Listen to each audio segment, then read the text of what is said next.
Машина на драйве, какой-то стук непонятный. Ремень ГРМ не прыгает, но натяжитель не видно. На 1000 оборотов этот стук уже пропадает. А если на нейтралке или на паркинге стоишь, то этого стука почти не слышно. Только на задней передаче и на драйве.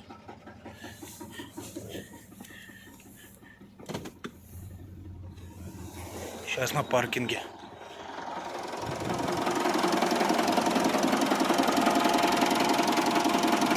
Что может быть?